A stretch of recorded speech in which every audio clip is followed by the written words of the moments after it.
ஷண்ணவதி தர்ப்பணம், பித்ரு கடன் தீர்த்தல். ஷண்ணவதி ஸ்ராத்த தர்ப்பணம்.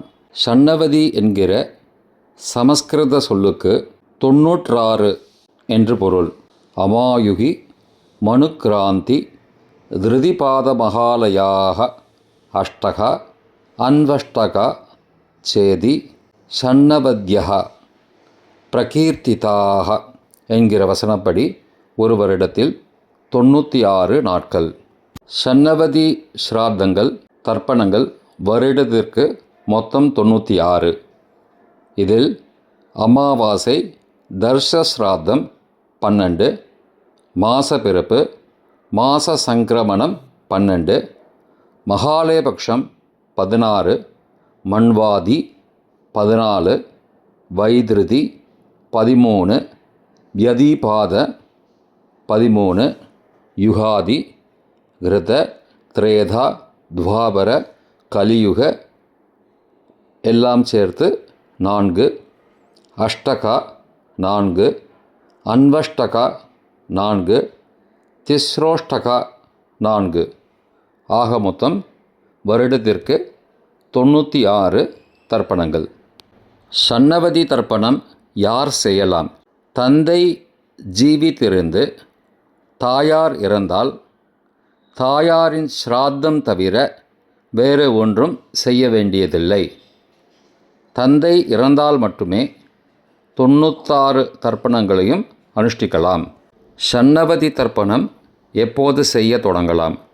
தமிழ் வருஷ பிறப்பு அன்று, அதாவது சித்திரை மாத பிறப்பு, தாய் தந்தைக்கு செய்யப்படும் வருஷாந்திர ஸ்ராத்தம் முடிந்த உடனேயோ ஆரம்பித்து செய்யலாம். ஷண்ணவதி முதலான தர்ப்பணம் செய்யும் முறை: விதி, சந்தியாவந்தனம் முதலான நித்திய கர்ம அனுஷ்டானங்களை முடித்த பிறகுதான் தர்ப்பணம் செய்ய வேண்டும். நேரம்: தர்ப்பணம் பொதுவாக நண்பகலுக்கு முன் அல்லது குறைந்தபட்சம் சூரிய உதயத்திற்கு பிறகு செய்யப்பட வேண்டும். ஒரு நாளில் 2 தர்ப்பணங்கள், உதாரணமாக அமாவாசை மற்றும் சங்கிரமணம் வரும்போது முதலில் விசேஷ தர்ப்பணத்தையும், அதாவது சங்கிரமணம் மாத பிறப்பு, இரண்டாவதாக தினசரி அல்லது அமாவாசை தர்ப்பணத்தையும் செய்ய வேண்டும். விசேஷ நிகழ்வுகள் அல்லது புண்ணிய காலங்களுக்கு முன்னுரிமை அளிக்க வேண்டும். வரிசை முறை: விசேஷ தர்ப்பணம், பின்னர் அமாவாசை தர்ப்பணம்.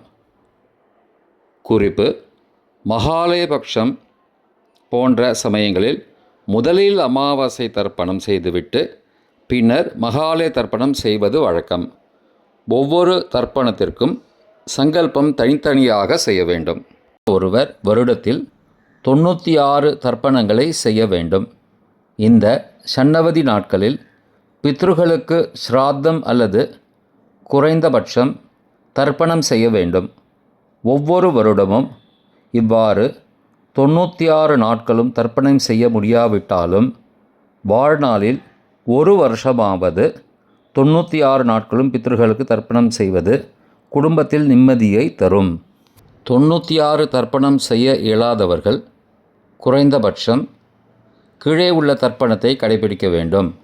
அமாவாசை 12, உத்தராயண புண்ணியகாலம் தை மாத பிறப்பு, மேஷ சங்கிரமணம் சித்திரை மாத பிறப்பு, தக்ஷிணாயன புண்ணியகாலம் ஆடி மாத பிறப்பு, துலா விஷு புண்ணியகாலம் ஐப்பசி மாத பிறப்பு, மகாலய தர்ப்பணம் குறைந்தபட்சம் ஒரு நாளாவது, மாத்ரு பித்ரு ஸ்ராத்த நாளில் காணக்கூடிய சூரிய சந்திர கிரகண நாட்கள்: ஞாயிறு, செவ்வாய், வெள்ளி இந்த தினங்களில் தர்ப்பணம் செய்ய வேண்டி வந்தால் அன்று எள்ளுடன் அக்ஷதையும் சேர்த்து கொள்ள வேண்டும்.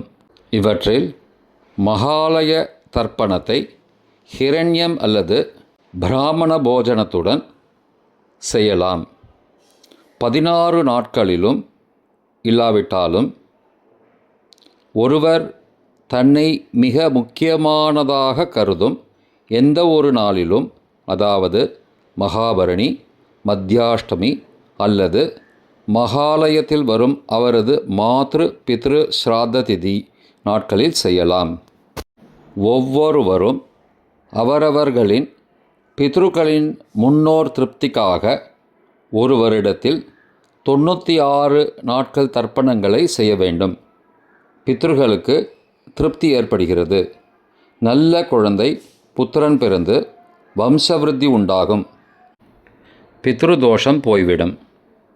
பித்ரு திருப்தி பெறுவதால் பூர்ண ஆயுள், நல்ல ஆரோக்கியமும், தர்ம சிந்தனையுமுள்ள செல்வம், நிம்மதி முதலியவைகளை தந்து அனுக்கிரகிக்கிறார்கள்.